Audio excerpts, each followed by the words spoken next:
যত দিন যাচ্ছে কাজের তত পুঙ্গা মারা হয়ে যাচ্ছে। চারিপাশে এত খোঁজার পরেও একটা মনের মতন কাজ পাচ্ছি না। এইভাবে কি ভবিষ্যতে বাল করে দাঁড়াবো নাকি? আচ্ছা পল্টুদা, আমরা যদি সবাই মিলে একটা ব্যবসা খুলি তাহলে কেমন হয়? লেওরা ব্যবসাটার নাম রাখবো আমরা কজন। তা কিসের ব্যবসা করবি শুনি? দেহ ব্যবসা? পল্টুদা, এটা দেহ ব্যবসা কেন করবো? আমি তো অন্য যে কোনো ব্যবসার কথা বলছিলাম। তার জন্য না পুঁজি লাগে, পুঁজি। সেটা কি ভোদা আছে? লেওরা চুদা মানে একটা কাজ করবো, কিন্তু কি কাজ করবো ভোদা সেটাও মাথায় আসছে না। কিন্তু কিছু টাকা নিয়ে যে একটা ব্যবসা খুলবো, ভোদার পাশে টাকাটাও নেই। তা এইভাবে কি জীবনে বাল করবো নাকি?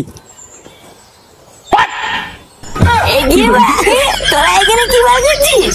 বাড়ার বালগুলো বাড়িতে গিয়ে তুমি কোনো কাজ নেই নাকি? গায়ে মারি গুলো সারাদিন এখানে বসে বসে শুধু বাল ছেড়ে। যা যা বাড়ি যা, বাড়া আমি একটু শোবো। কিরে পল্টু, বাড়া আমরা এদিকে সবাই ভবিষ্যতে চিন্তা করে মরে যাচ্ছি, আর এই চিদির ভাইটা তো দেখছি দিব্যি সাটা পরে মাল খেয়ে ঘুরে বেড়াচ্ছে। লেওরার বাল আমিও তো তাই দেখছি। কিরে তোরা কি গেলি নাকি? নাকি সেটা বোতল করে পটুলা, আমার মনে হচ্ছে আমাদের এখন বাড়ি চলে যাওয়াই ভালো, বুঝলা? না হলেই মাথা চুদা কথা বলা যায় না, যদি বোতল টোতল গায়ে ছুড়ে মারে। হ্যাঁ রে পল্টু, আমরা এখন বাড়ি যাই, চল। হ্যাঁ, ওটাই বরং ভালো হবে। চল চল।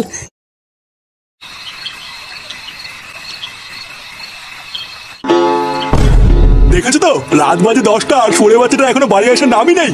তা এইভাবে আর কতদিন চলবে শুনি? লেওরা বাড়ির ছেলেরা একটু বয়স হলে বুঝতে শেখে, আর এই সাথী ছেলেটা যত বয়স হচ্ছে তত আমরা হাড় মাংস জ্বালিয়ে খাচ্ছে। এই সব কিছু হচ্ছে তোমার জন্য, বুঝলে তো? তোমার আজকে পেঁপে আজকে এতবার বেড়েছে। এই দেখো, একদম উল্টো পাল্টা কথা বলবে না কিন্তু। তুমি এবার কেমন বাপ হয়েছো? ছেলেকে একটু শাসন করতে পারো না? সবসময় আমার নামে দোষ দাও কেন? নিজের মারানোর ক্ষমতা নেই, শুধু আমার নামেই দোষ। কি হয়েছে, কিছু বললে? না না, তোমাকে আর কি বলবো। কুটু কখন বাড়িতে আসবে সেই অপেক্ষায় বসে না থেকে চলো, অনেক রাত হয়ে গেছে, খেয়ে নেবে। খাবো তো, ওই চুদির ভাইটা একবার বাড়িতে আসুক, ওর সেটা ভেঙে তারপরে খাবো। একই, তোমরা এখনো ঘুমাওনি? 12টা ছেলে কটা বাজে রে? কোথায় ছিলিস এত রাত পর্যন্ত? কোথায় আর যাবো, ক্লাবেই বসেছিলাম। ক্লাবে বসেছিলিস মানে? শুনে বাচ্চা, তোর কি আর কোনো কাজ বাজ নাই? লোকের ঘরে ছেলে পেলেরা দিন রাত কাজ বাজ করে দিনের শেষে বাপের হাতে টাকা তুলে দেয়, আর তুই সেই সকালবেলায় বেরিয়ে রাত পর্যন্ত ক্লাবে গিয়ে বসেছিলিস? লোকের ঘরে ছেলে পেলেরা দিনের শেষে বাপের হাতে টাকা তুলে দেয়? লেওরা তাদের বাপও না ছেলে পেলেদের হাতে টাকা দিয়ে তাদেরকে একটা কাজে ঢুকিয়ে দেয়, তাই তারা দিনের শেষে বাপের হাতে টাকা দেয়।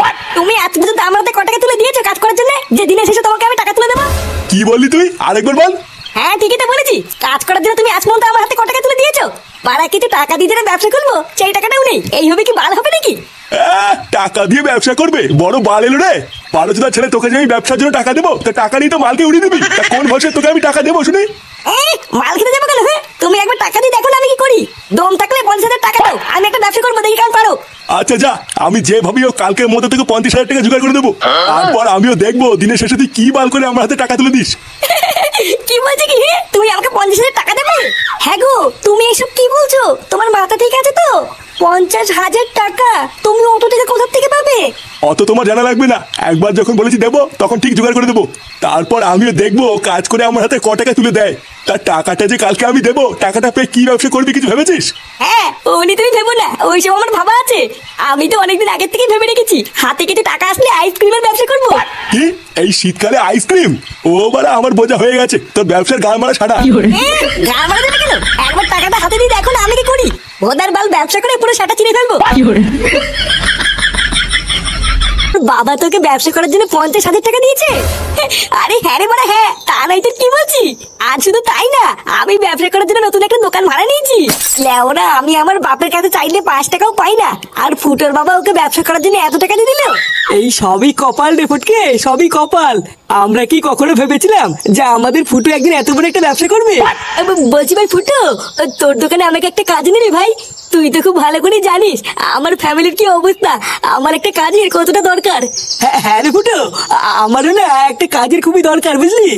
লেওড়া ল্যাংচের মতন আমাকে একটু কাজ নিস না ভাই, তাহলে আমার খুবই উপকার হবে। ভোদার বালগুলো, তোরা সব ফুটোর সাথে কাজে ঢুকে যাবি আর আমি একা একা বসে বসে বাল ছিড়বো? ফুটো, পল্টু আর ল্যাংচার মতন আমিও কিন্তু তোর সাথে কাজ করবো। আরে লেওড়া, হ্যাঁ রে বড়া হ্যাঁ, চোদনাগুলো তোরা তো চাপ নিতিস কেন? আমরা সবাই একসাথেই কাজ করবো। নে নে, বেশি মারি সময় নষ্ট না করে তাতেই চল। লেওড়া, ওইদিকে তো আজকে আবার দোকান উদ্বোধন করতে হবে। কি বলছিস রে ফুটো, আজকেই তোর দোকান উদ্বোধন হবে? হ্যাঁ রে লেওড়া, তারাই তোর কি বলছি, তাড়াতাড়ি চল। দোকান উদ্বোধনের পরে তোদের জন্য মালও এনেছি। আর সাথে প্রচুর বাজিও এনেছি, মাল খাবার বাজি ফাটাবো। আরে চোদন ফুটো, এ তো শুনে মনে হচ্ছে বিশাল আয়োজন। হ্যাঁ রে, হ্যাঁ, চল চল চল।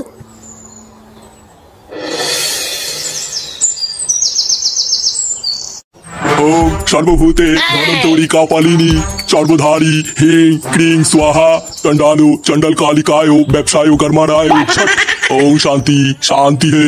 নাও ফুটো বাবা, তোমার দোকানের পুজো সম্পূর্ণ হয়েছে। আমার আশীর্বাদ রইলো, তোমার ব্যবসায় আর কোনো বাধাই আসবে না। মন প্রাণ দিয়ে ব্যবসাটা করবে আর অনেক বড় হবে, ঠিক আছে? বলছি গুরুদেব, আমার ব্যবসাটা অনেক বড় হবে তো? হ্যাঁ আরে হ্যাঁ গো ফুটু বাবা, আমি তো বললাম তোমার ব্যবসা পুরো ফুলে ফেপে উঠবে।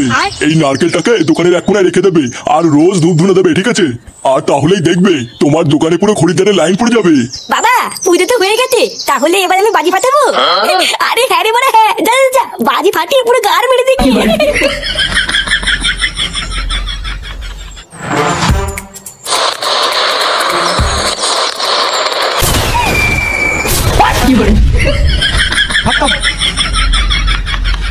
Bye bye tata goodbye गया